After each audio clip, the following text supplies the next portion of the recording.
जान नहीं मांग रही, सिर्फ मिलने का वक्त मांग रही हूँ।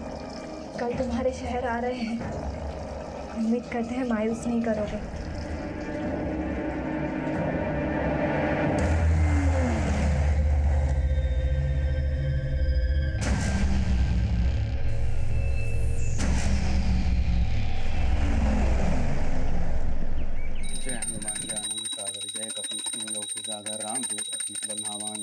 पवन सुतनामा महावीर विक्रम बजरंग कुमति निवार सुमत के संगी कंचन वरन विरासु भेसा कानन। इधर रुकना।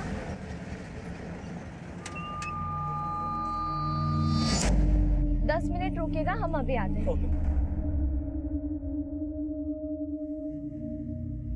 चलो भाई, hotel room, single bed, double bed, deluxe, sleeper. Sir hotel room चाहिए देखो, सिंगल बेड। अरे एसी रूम, नॉन एसी। अरे मैडम, भाड़ा है मेरा। अरे भैया, हम ही तो 10 मिनट बोल के गए थे।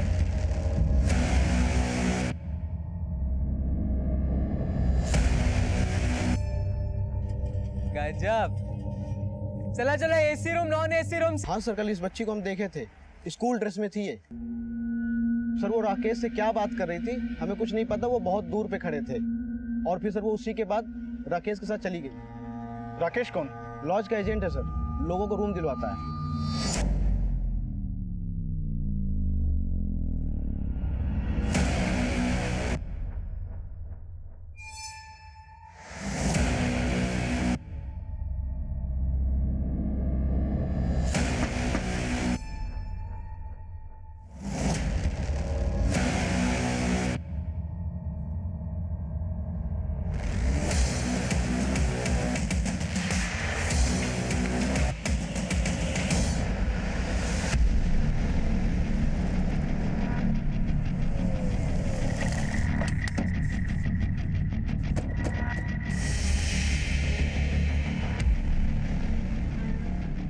सर ये राकेश शांति लॉज का एजेंट है। रेलवे स्टेशन और बस स्टैंड से लॉज के लिए कस्टमर लाता है और फिर उसके लिए लॉज वाले से कमीशन भी देते हैं। लेकिन एक 14 साल की लड़की इस लॉज एजेंट से क्यों मिल रही थी?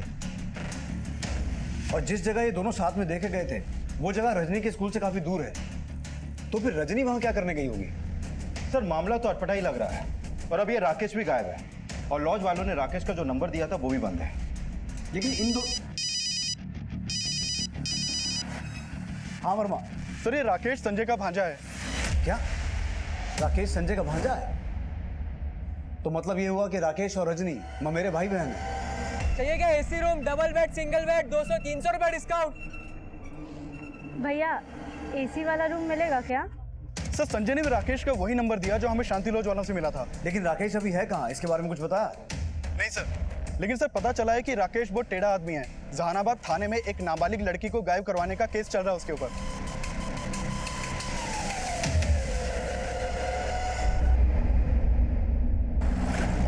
मुझे उस राकेश पर पूरा शक है। उस निकम्मे को घर से निकाल दिया तो मेरी लगती है और पूरे चांसेस हैं कि राकेश ने ही रजनी को गायब किया होगा, तभी वो फरार है।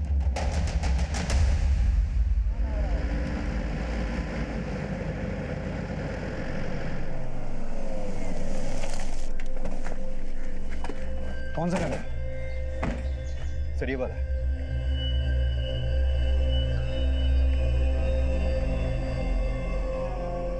ये वाला सर।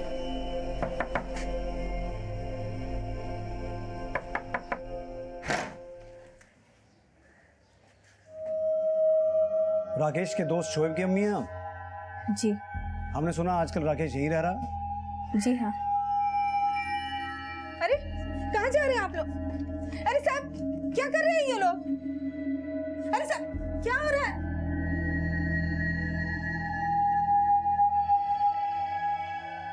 सर अंदर कोई नहीं मिला। आसपास भी सर्च करो। सर साहब, हमने आपसे बोला था ना कि राकेश यहाँ नहीं है। वो क्या हुआ था ना साहब कि 6 महीना पहले राकेश के मामा मामी ने उसे घर से निकाल दिया था। उसके पास और कहीं रहने की जगह थी नहीं, इसलिए उसे हमने अपने पास रख लिया। लेकिन साहब 2 दिन से वो यहाँ भी नहीं आया है। अपनी कजन रजनी को गायब किया उसने। अगर उसके बारे में कुछ भी जानती हैं तो बताने में भलाई है आपकी।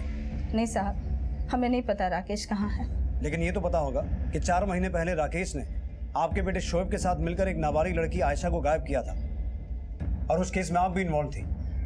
कहीं राकेश वही तो नहीं है जहां पिछले 4 महीने से आपने अपने बेटे शोएब को छुपा के रखा है? आपको भी औरों की तरह गलतफहमी हो गई है साहब। हमने हमारे बेटे को कहीं नहीं छिपाया है, बल्कि हमारे बेटे शोएब को आयशा के बाप हारून ने 4 महीने पहले अगवा करके उसे मार दिया। और उसने अपनी बेटी आयशा के साथ भी यही किया होगा साहब, क्योंकि आयशा और हमारा बेटा शोएब आपस में प्यार करते थे।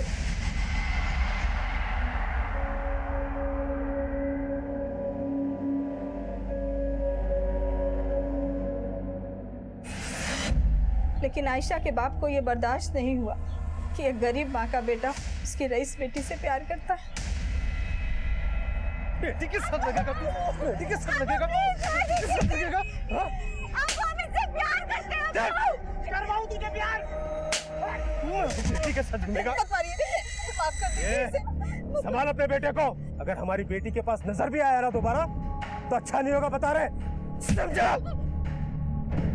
आयशा के बाप और उसके भाई अबू ने जीना हराम कर दिया था हमारे शोएब का, लेकिन इतना करने के बाद भी उनके कलीजे की आग ठंडी नहीं हुई।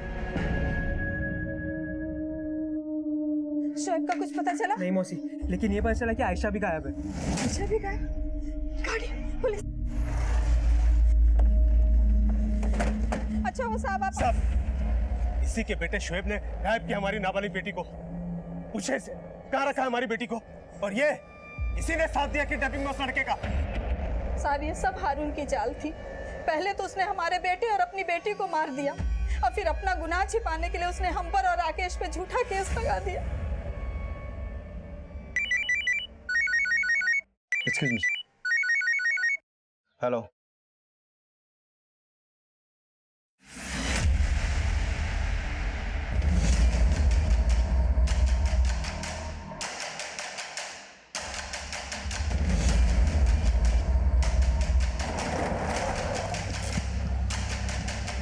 सर इधर आइए,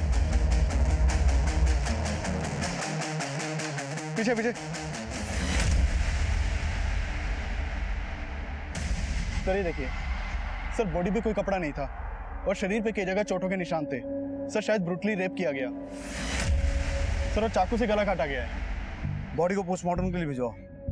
रजनी के पेरेंट्स को इन्फॉर्म करो। Okay sir.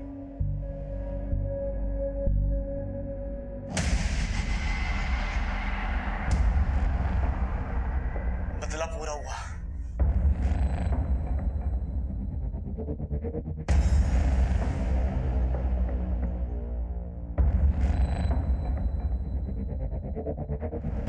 क्या हुआ?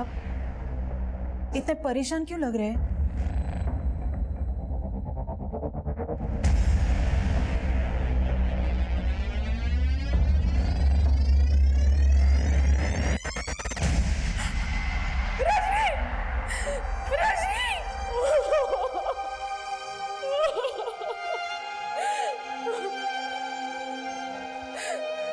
क्यों उसको हमारे घर में जगह दी तुमने? क्यों? वो खा गया मेरी बच्ची को। मैं तुम्हें कभी माफ नहीं करूंगी, कभी माफ नहीं करूंगी मैं तुम्हें।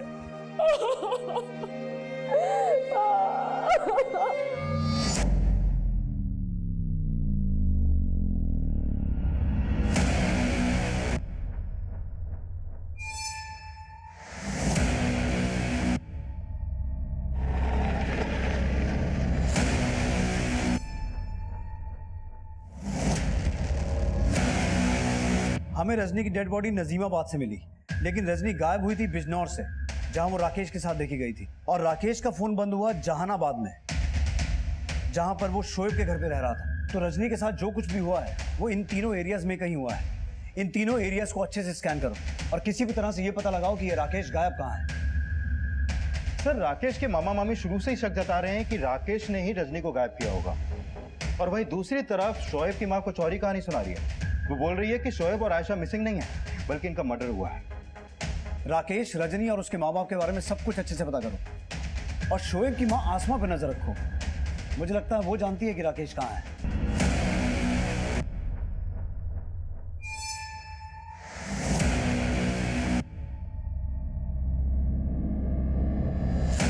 सर हम मानते कहते हैं कि हमारी बीवी को राकेश पे शक है, पर हमें यकीन नहीं हो रहा कि राकेश रजनी के साथ इतना बुरा कर सकता है।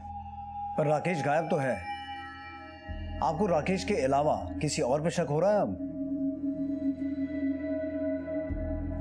अच्छा, ये शोएब और उसकी मां आसमा के बारे में क्या जानते हैं आप? सर, हमें राकेश का उन लोगों से मिलना जुलना बिल्कुल पसंद नहीं था। उन लोगों के चक्कर में पड़कर राकेश ने अपनी जिंदगी बर्बाद कर ली।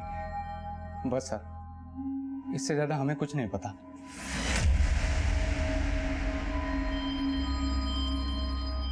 शोएब की माँ और राकेश शोएब और आयशा के बारे में कुछ जानते होंगे, इसका हमें कभी कोई क्लू नहीं मिला। और वो लगातार ये कहते रहे कि आयशा के बाप हारून ने दोनों को मार के उनकी बॉडी तक गायब करवा दी। तो आपको आयशा के पिता के खिलाफ कुछ मिला? नहीं, कुछ नहीं मिला। और शोएब और आयशा का भी कुछ पता नहीं चला। दीपक जी, हमें शक है कि शोएब की माँ को मालूम है कि राकेश अभी कहाँ है।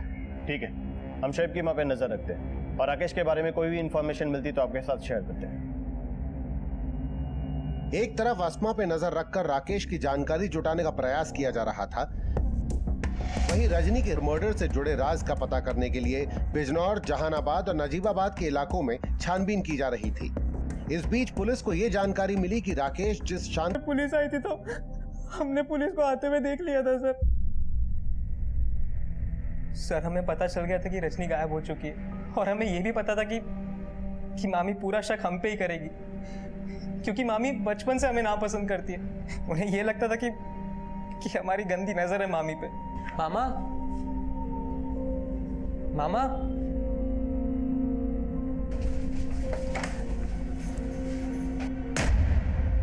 कमीने, क्या कर रहा था तू? और उन्होंने हमें घर से भी निकाला मामा को झूठ बोल के। और इसीलिए अपनी मामी से बदला लेने के लिए तूने उनकी बेटी के साथ? नहीं सर,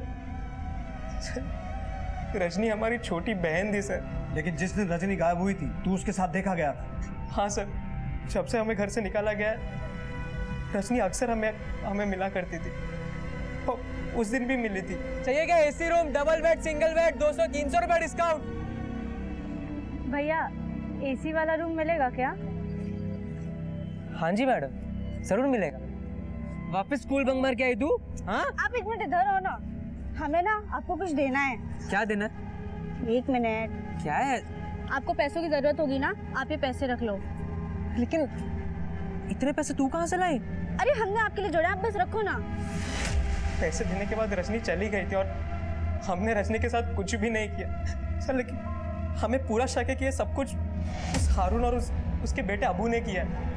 हम ये आपको बताने भी वाले थे, लेकिन मामी के डर की वजह से हमें आपके पास आने की हिम्मत ही नहीं होती थी। हिम्मत नहीं हो रही थी या छुप के कहानी बना रहा था कि जब पकड़ा जाऊंगा तो क्या बोलना है? नहीं सर, हम कहानी नहीं बना रहे, हम सच कह रहे। अबू ने हमसे दुश्मनी निकालने के लिए पहले भी कई बार रजनी को परेशान किया। उससे लगता था कि हमें पता है शोएब आयशा को लेके कहाँ गया है। लेकिन सर, सच्चाई तो ये है कि हारून ने शोएब और आयशा दोनों को 4 महीने पहले ही ख़त्म कर दिया था। हमने ये बात कई बार जहानाबाद पुलिस वालों को बताई, लेकिन उन्होंने कभी भी हमारा विश्वास नहीं किया सर। तेरे पास क्या सबूत है कि ये सब हारून और अबू का किया हुआ है? सर, अगर हमारे पास सबूत होता तो आज हमारे जगह पे हारून होता।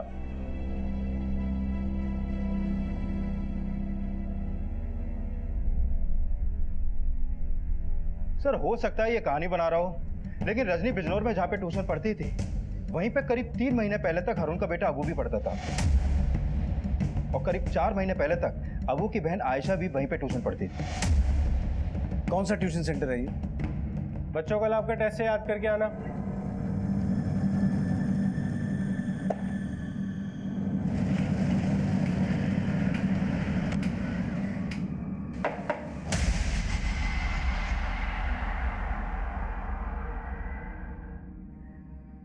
जी सर, रजनी यहीं ट्यूशन पढ़ा करती थी। उसके बारे में सुनकर बहुत बुरा लगा सर। हमें पता चला रजनी का कजिन राकेश शोएब का दोस्त है। शोएब वही जो आपके यहाँ ट्यूशन पढ़ाता था और आप ही के यहाँ पढ़ने वाली एक स्टूडेंट आयशा को लेकर भाग गया। क्या सच है? जी सर, उन बातों की वजह से हमारे ट्यूशन सेंटर की बहुत बदनामी भी हुई थी। अच्छा, ये रजनी भी आपके यहाँ ट्यूशन पढ़ती थी, उसका यहाँ पर किसी के साथ कोई अफेयर या फिर ऐसा कोई जो रजनी को परेशान करता हो? सर, इतना सब तो हमें कुछ नहीं पता सर। लेकिन हाँ सर, आयशा का भाई अबू वो यहीं ट्यूशन पढ़ा करता था। उसका रजनी से झगड़ा भी था और रजनी का भाई राकेश और अबू में एक दिन झगड़ा भी हुआ था इस बात को लेके। देख लियो है, बताइए मुझे। चल मैं साले तेरी हिम्मत कैसी मेरी बहन को छेड़ने की? हाँ तेरी हिम्मत करते हो झगड़ा। ए राकेश क्यों ला रहे हो? छोड़ उसको, छोड़।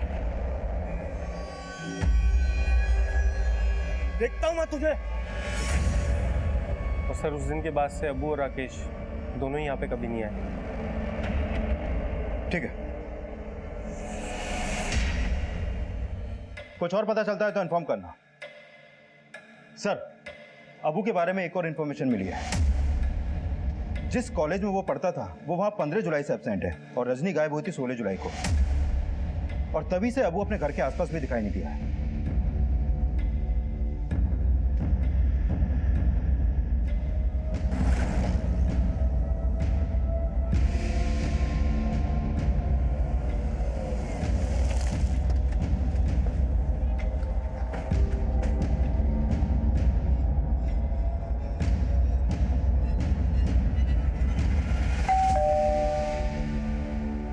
देखिए अबू अपने रिश्तेदारों के साथ में कश्मीर घूमने के लिए गया हुआ। जरा फोन लगाइए उसे, फोन पे ही बात कर लेते हैं। जी आप जिस नंबर को डायल कर रहे हैं वो इस समय स्विच ऑफ है। फोन तो बंद आ रहा है, शायद नेटवर्क में नहीं होगा।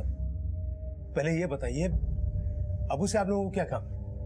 शोएब के दोस्त राकेश के बारे में तो जानते होंगे आप। राकेश की कजन रजनी का मर्डर हुआ है, उसी सिलसिले में हमें अबू से बात करनी है। राकेश की बहन का मर्डर हुआ है, इसमें अबू का क्या लेना देना? क्या पता लेना देना हो। आप अबू का नंबर दीजिए। बताया तो कि नंबर बंद आ रहा है इसका। हारून साहब, कभी ना कभी तो फोन ऑन होगा। नंबर दीजिए आप। 49371031।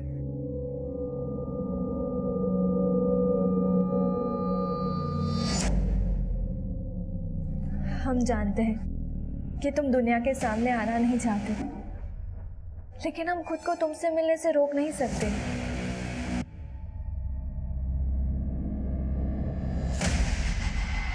सर, ये रजनी की पोस्टमार्टम रिपोर्ट है। इस रिपोर्ट के मुताबिक रजनी का मर्डर से पहले उसका रेप भी हुआ था सर। लेकिन सर, इस रिपोर्ट के हिसाब से रजनी का मर्डर हुआ 17 जुलाई को और वो गायब हुई थी 16 जुलाई को। इसका मतलब है 24 घंटे तक रजनी को कहीं कैद करके रखा गया, उस जगह पर उसे टॉर्चर किया गया और उसके बाद उसका मर्डर करके उसकी बॉडी को नजीमाबाद में डंप कर दिया गया। पता लगाओ नजीमाबाद या उसके आसपास ऐसी कोई जगह है जो आबू, हरुण, राकेश या किसी ऐसे व्यक्ति से ताल्लुक रखती हो जिसका कनेक्शन रजनी या उसके माँ बाप से हो। Okay sir. सर मैंने अबू के कॉल रिकॉर्ड चेक किए। अबू का फोन 16 जुलाई को ही बंद हुआ था जिस दिन रजनी गायब हुई थी, और सर रजनी के गायब होने के बाद बीच बीच में कई बार अबू का फोन नजीमाबाद में ऑन हुआ था। सर जब जब अबू का फोन ऑन हुआ उसके फोन से उसके फादर हारून को कॉल किए गए थे। इसका मतलब है हरुण झूठ बोल रहा है।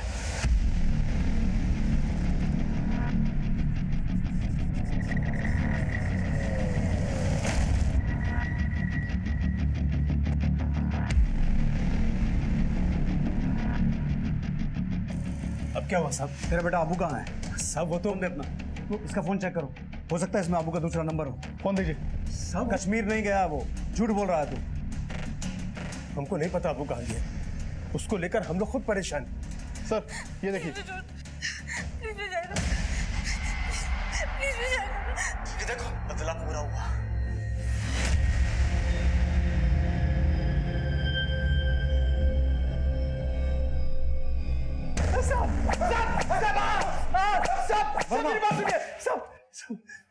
सब हमको नहीं पता अबू का है। अबू को हमने नहीं कहा था सब करने के लिए। सब तू सब कुछ जानता है और मुझे लगता है 4 महीने पहले शोएब के साथ भी तुम बाप बेटे ने यही किया होगा। शोएब को भी मारा और अपनी बेटी आयशा को भी। ये ऐसे मुंह नहीं खोलेगा। माल पुए खिलाओ इसे। सब मेरी बात सुनो। सब हरुण के कॉल रिकॉर्ड में अबू का कोई भी दूसरा नंबर नहीं मिला और अबू की माँ भी नहीं जानती कि अबू अभी है कहाँ।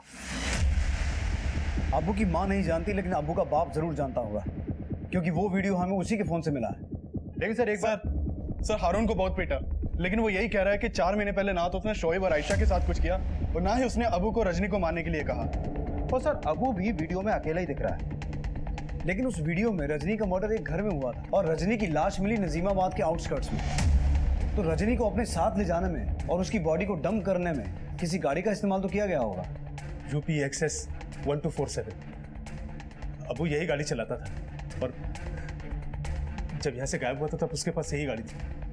किसी भी तरह से अबू की कार को ट्रेस करो। अगर वो कार स्पॉट हो गई तो हमें ये पता चल जाएगा कि रजनी का मर्डर कहाँ हुआ और उसे कहाँ कैद करके रखा गया था। सर प्रवीण, सर शोएब की माँ आई है राकेश की जमानत के कागजात लेके।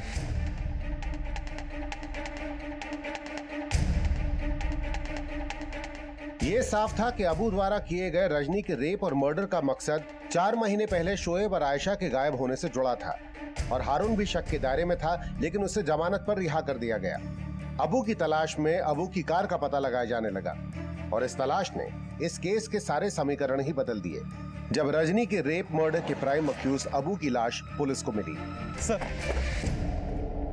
पीछे पीछे पीछे पीछे हटिए।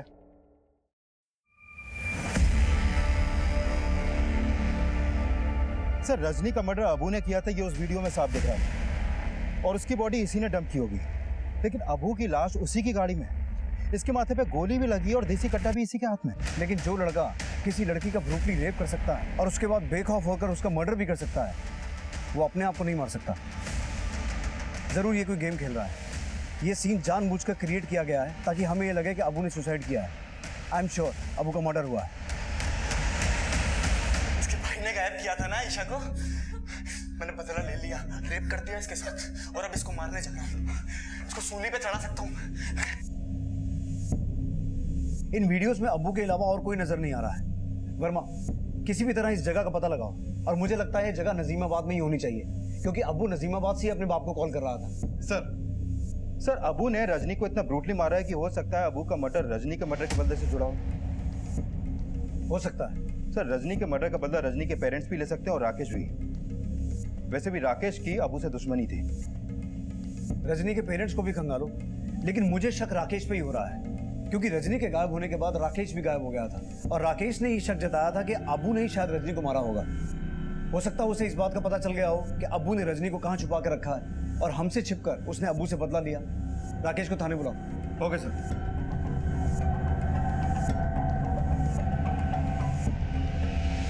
चाचा चाय देना।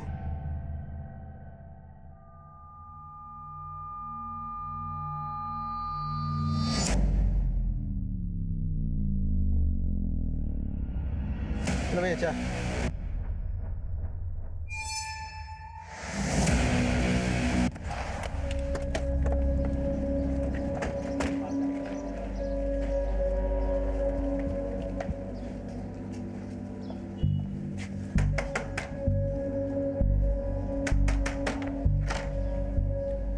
राकेश को बुलाइए। साहब राकेश यहाँ नहीं है।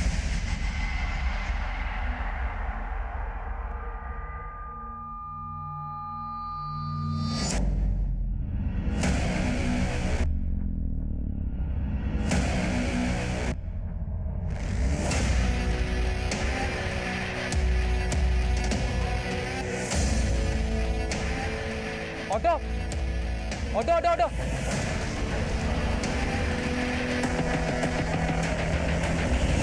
सर ये राकेश फिर से गायब है, शायद कहीं नहीं मिल रहा है और ये आसमा भी कुछ नहीं बता रही है। सर जरूर अबू के मर्डर में राकेश का ही हाथ है, तभी वो फरार है। हो ये भी सकता है प्रवीण कि अबू के मर्डर में शोएब की मां आसमा भी इन्वॉल्व हो और अबू को मारकर रजनी का ही नहीं शोएब का भी बदला लिया गया हो क्योंकि आसमा को शुरू से यही लगता था कि हारून ने ही शोएब को मारा था।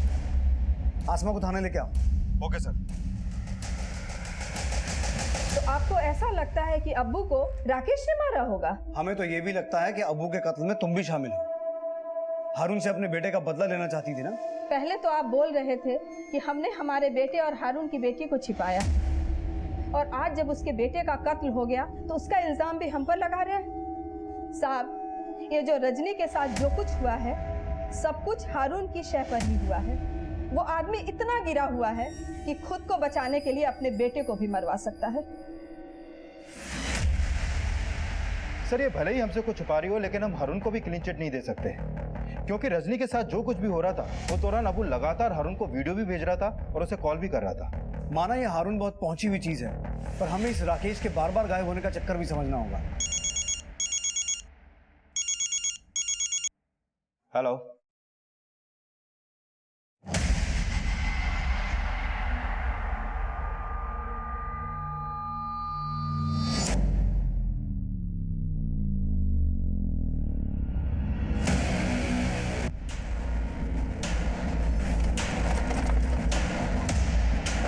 सर रजनी को इसी घर में कैद करके रखा गया था। सर ये इस घर के मकान मालिक हैं, अबू ने इन्हीं से घर किराए पे लिया था।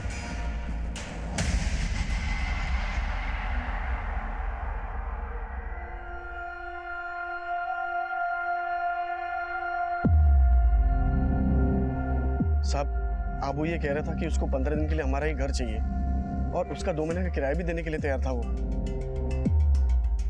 लेकिन साहब हमें नहीं पता था कि वो यहाँ ये कांड करेगा। अबू के अलावा किसी और का भी आना जाना था यहाँ? हाँ साहब, हमने एक लड़की को देखा था उसके साथ।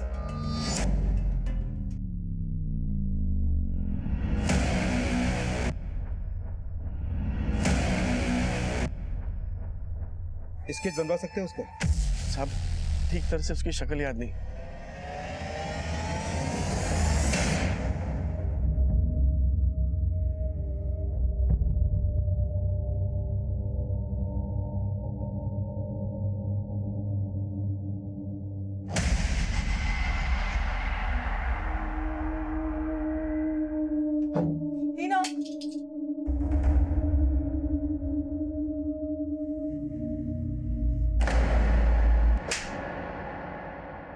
हमने तेरे ऊपर आंख बंद करके भरोसा किया और तूने हमें ये सिला दिया। बोल ये बच्चा किसका है? अरे बेहया बेशरम, बोल ना किसका बच्चा है? आज तूने साबित कर दिया कि तू उसी का खून है। हीना, किसका बच्चा है? सर अबू के मर्डर में हमारा कोई हाथ नहीं है।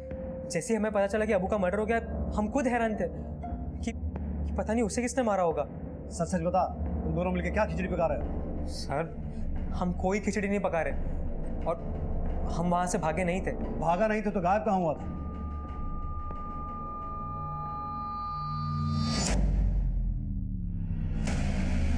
हीना, जैसा तुम सोच रही हो वैसा बिल्कुल नहीं हो सकता। तुम क्यों हमारी गुमनामी में अपनी जिंदगी तबाह करना चाहती हो?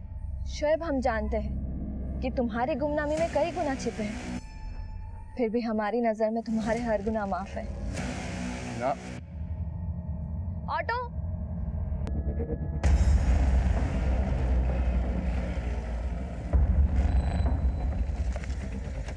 क्या हुआ फैज? अचानक क्यों बुलाया हम दोनों को तुमने?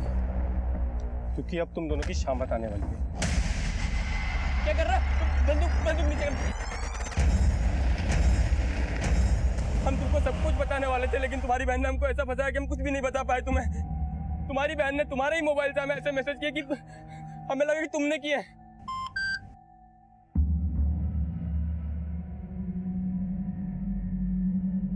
शोएब, कल दिन में 2 बजे रूबीना लॉज के रूम नंबर 205 में आ जाओ और मुझे फोन मत करना, कुछ प्रॉब्लम है। हीना, हीना तुम क्या हुआ? हमें यहाँ देख के खुश नहीं हो? नहीं, वो खुश तो है, पर वो फैज ने मैसेज किया था मैं यहाँ आने के लिए।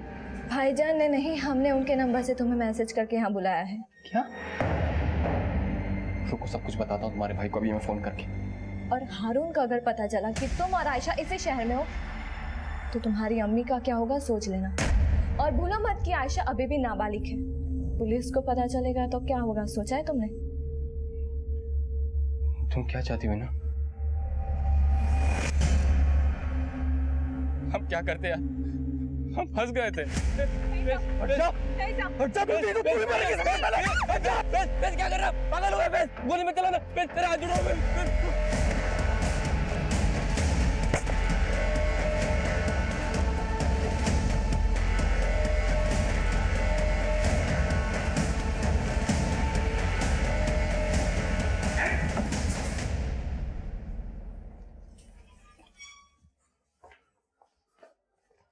तुम तो बहुत बड़े खिलाड़ी निकले फैज मियां। आंखें मत दिखा, सब पता लगा लिया हमने कि तूने क्या क्या किया है। शोएब और आयशा को भगाने में भी तेरा ही हाथ था, और अबू और रजनी के मर्डर में भी। जिस जगह रजनी का मर्डर हुआ था तू वहां भी मौजूद था, और जिस जगह अबू को मारा गया वहां भी। तेरी कॉल लोकेशन से सब कुछ पता चल गया है। और अबू के लिए उस कट्टे का इंतजाम भी तूने किया था। जिस आदमी से तूने वो कट्टा लिया था ना, उसे अरेस्ट कर लिया हमने। अब सिर्फ इतना बता कि ये सब तूने किया क्यों? बोल। क्योंकि उसने हमारी अम्मी को बहुत दर्द दिए थे। उसने हमारी अम्मी के जज्बातों के साथ खेला और उनके साथ। किसकी बात कर रहा है तू? ये क्या कर रहे हैं आप? ये गलत है। ये गलत है। लिखा करेंगे ना हम आपसे। ये क्या कर रहे हैं? तो उस दिन के बाद हमने अपनी अम्मी को घुटते हुए देखा है। तो इस सब में तेरी अम्मी भी शामिल है? हारून को अच्छी तरह से पता था साहब कि हिना उसी की बेटी है, लेकिन वादे के मुताबिक उसने हमसे दूसरा निकाह नहीं किया साहब। लेकिन हम नहीं जानते थे कि इसका असर हमारे बेटे पे पड़ेगा और वो बदला लेने पे उतारू हो जाएगा। हिना को हम अपनी सगी बहनी समझते थे, लेकिन हम हारून से बदला लेना चाहते थे। इसलिए हमने उकसाया शोएब को कि वो आयशा को लेके भाग जाए, कि हम चाहते थे कि हारून ने जो चोट हमारी अम्मी को दी थी ना, वही चोट उसको पहुंचे। लेकिन हारून पे उसका कोई असर नहीं हुआ, तो फिर हमने उससे उसका बेटा छीनने की सोची। लेकिन उसके दिमाग में ये बात घर कर गई थी कि आयशा को भगाने के पीछे राकेश का हाथ है, और हमने उसी बात का फायदा उठाया। हमने उसे जो जो कहा वो मानता गया। सर नाजिबाबाद में घर का इंतजाम किया, सारा इंतजाम पक्का। उसको सूली पे चढ़ाना है तो पंखे से लटका सकते हैं। इसके अलावा छुरी, जहर, कट्टे का भी बंदोबस्त है। और सुन, कॉन्डम का यूज करना मत भूलना बस।